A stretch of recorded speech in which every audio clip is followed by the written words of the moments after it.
बहुत credit think tank को, रोहित शर्मा को और फिर बुमराह को, इसलिए कि वो लीडर ऑफ द पैक अब बन गए हैं।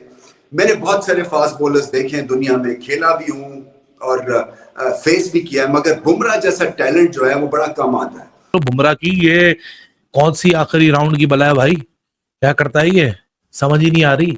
देखे बांग्लादेश ये कर देगा, बांग्लादेश वो कर देगा, मेहदी हसन मिराज वो कर दे, चला कौन है? तो हर एतबार से आप देख लीजिए, हर एतबार से बॉलिंग की, फील्डिंग की, कैचिंग की, स्लिप में भी कोई कैच निकल के नहीं गया। आप देखें कि ये वही लितन दास है, ये वही मुशफिकुर है जिन्होंने पाकिस्तानी बॉलर्स को मार मार के बकरी बना दिया था।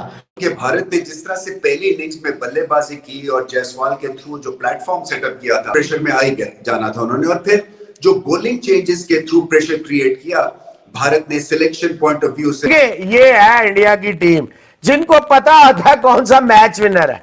हमें पता ही नहीं चलता हमारा मैच विनर है कौन है। हमने वो भागते हुए ईगल हैं, बैठते हुए चोर हैं, भागते हुए वो फलाने हैं, उड़ते हुए गुब्बारे हैं। तो this is India, welcome to India.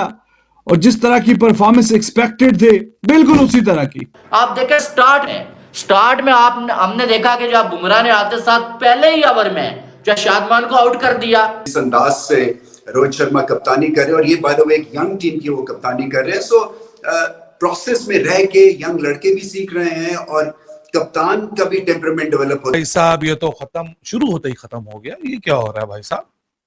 Pakistan ने लगता है ज्यादा एक्साइटेड कर दिया था बांग्लादेशी प्लेयर्स को, बांग्लादेशी मीडिया को, बांग्लादेशी क्रिकेट को। यहाँ तो कोई मुकाबला ही नहीं दिख रहा। बांग्लादेश की टीम जो कि पाकिस्तान में आके सीरीज जीत के गई है। बात क्यों कह रहा हूं, क्योंकि आप बकरी हैं। अगर आप जो 26 पे 6 आउट कर लेते हैं और उसके बाद आप जो 265 खा लेते हैं, इसका मतलब यह है कि आप बकरी बॉलर हैं। विकेट देख के विकेट के अंदर तो कोई बम लग गए, कोई अजूबा हो गया विकेट के अंदर, या फिर वो बोलेंगे जेशा। अब यार इस तरह की परफॉर्मेंस आती है तो लोगों को मजबूर होना पड़ता है ना, वो भी कहते हैं जेशा के पास कौन सा रिमोट है। इंडिया बैटिंग कर रहा है तो उनकी विकेटें गिर रही हैं, तो वहां से नीचे से कैसी पार्टनरशिप लग रही है कि लोगों को समझ नहीं आ रहा कि विकेट तब्दील हो गई। ये होती है ना बॉलिंग कि आप जाओ बिल्कुल जाओ बैटर्स को पिच के ऊपर डांस करवाओ। इसलिए कि जो नया बॉल भी फास्ट बॉलर कर ले, जो रिवर्स स्विंग भी कर ले, जो स्लोअर बॉल डेवलप कर ले, और जो कि डिसेप्शन का वेपन जो है वो इन 3 टेल्स पे आजमाए, यानी कि बाउंसर भी तेज, यॉर्कर भी तेज, पेस ऑफ भी बहुत ही लाजवाब, और बल्लेबाज को सामने रख के और कंडीशंस को सामने। इंडिया वर्सेस बांग्लादेश पहला टेस्ट मैच दूसरे दिन का इख्तिताम हो गया। दूसरे दिन में जसप्रीत बुमराह ने बांग्लादेश की बैटिंग लाइन को तबाह करके रख दिया। जब बांग्लादेश की बारी आई तो जसप्रीत बुमराह ने पहले ही ओवर में आउट करके खिलाड़ी को पवेलियन की राह दिखाई, जिसके बाद उनकी बांग्लादेशी बैटिंग रेत की दीवार साबित हुई। वो बांग्लादेशी बैटिंग जो पाकिस्तान के सामने हज़ारों रन करके आ रही थी, पाकिस्तान को क्लीन स्वीप करके आ रही थी, लेकिन वो भारतीय बॉलिंग के सामने टिक ना पाई। जसप्रीत बुमराह ने 4 खिलाड़ियों को आउट किया, मोहम्मद सिराज ने 2 खिलाड़ियों को आउट किया, आकाशदीप और रविंद्र जडेजा ने भी 2-2 खिलाड़ी आउट किए। इस तरह से बांग्लादेश की बैटिंग समाप्त हुई। टीम इंडिया के पास चांस था कि वो फॉलो ऑन बांग्लादेश को करवा दे और बांग्लादेश को इनिंग से शिकस्त दे, लेकिन जो भारतीय टीम है वो चाहती थी कि वो अपनी बैटिंग को टेस्ट करे, क्योंकि उनकी जब ऑस्ट्रेलिया जाएंगे तो वहाँ पे बॉलर्स तो अपना काम करेंगे ही करेंगे, लेकिन जो भारतीय बैट्समैन होंगे इनकी जो होगी टेक्निक का इनकी सवाल होगा। तो इसीलिए रोहित शर्मा ने फैसला किया कि वो फॉलो ऑन नहीं करवाएंगे बांग्लादेश को और दूसरी इनिंग में खुद बैटिंग का आगाज़ करेंगे। बैटिंग का आगाज़ किया, लेकिन रोहित शर्मा जो थे वो उनका आगाज़ अच्छा ना था और वो 5 रन बनाकर पवेलियन आउट हो गए। अब हम देखते हैं कि बाकी खिलाड़ी जो हैं किस तरह से परफॉर्म करते हैं और वो किस तरह से मैच को लेकर चलते हैं, क्योंकि जिस तरह से अब इंडियन बॉलर्स ने बांग्लादेशी बैटिंग को तहस नहस किया है, उन्होंने एक रिदम सेट कर दिया है। अब जो भारत को लीड है वो 300 से ऊपर की हो चुकी है और अभी ये टेस्ट मैच का दूसरा रोज़ है।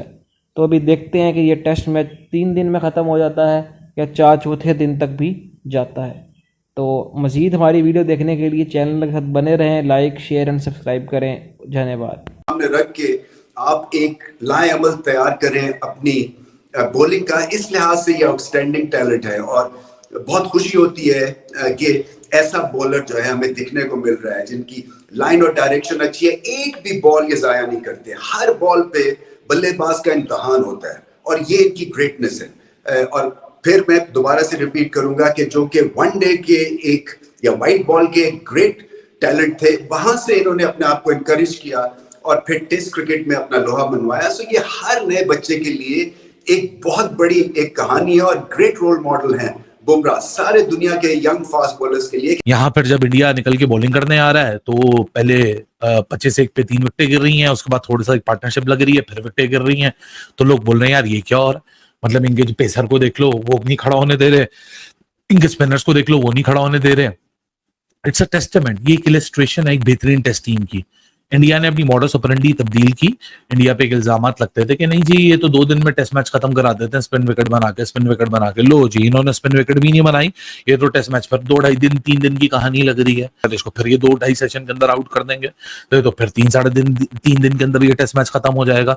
अब जाके किसको कसूरवार ठहराएंगे यार। जब इस तरह की क्लास हो ना, जब इस तरह के बॉलर्स आपके पास मौजूद हो, जब आकाशदीप जैसा आपके पास एक यंगस्टर मौजूद हो जो कि इट्स टू अर्ली टू से, लेकिन ऐसा लग रहा है कि मोहम्मद शमी की किताब से सीख कर आया है कि किस तरह सिंपल क्रिकेट खेलनी है, simple wrist lock and load करनी है, सिंपल सी सीम पोजीशन के ऊपर तवज्जो देनी है, सीम के ऊपर बॉल को पिच कराना है। शांतु कह रहा था कि हमने पाकिस्तान को पाकिस्तान में जाके हरा दिया तो इंडिया को हराना भी हमारे लिए कोई बड़ी बात नहीं है। यानी कि वो इंडिया की टेस्ट की टीम को पाकिस्तान के साथ कंपेयर कर रहा था और वो व्हाइट वॉश करने के बाद हवा में उड़ रहा था। और आज शांतु को नजर ही नहीं आया कि उसके साथ हुआ क्या है भाई। और बड़े आराम के साथ जो है शांतु जो है वो सिराज की बॉल पे आउट हुआ और विराट कोहली ने बड़ा इजी कैच जो है पकड़ के चल बेटा बाहर चल का इशारा किया और शांतु बाहर चला गया। उसके बाद जो है वो अगर देखा जाए मुशफिकुर रहीम बहुत कमाल का वो जो है बॉल था बुमराह का, और राहुल का कैच बहुत अनबिलीवेबल था, बहुत ही तेज कैच था वो। और वो कैच यहां से नहीं पकड़ा गया, वो कैच यहां से, जब कोई कैच स्लिप में यहां से पकड़ा जाता है ना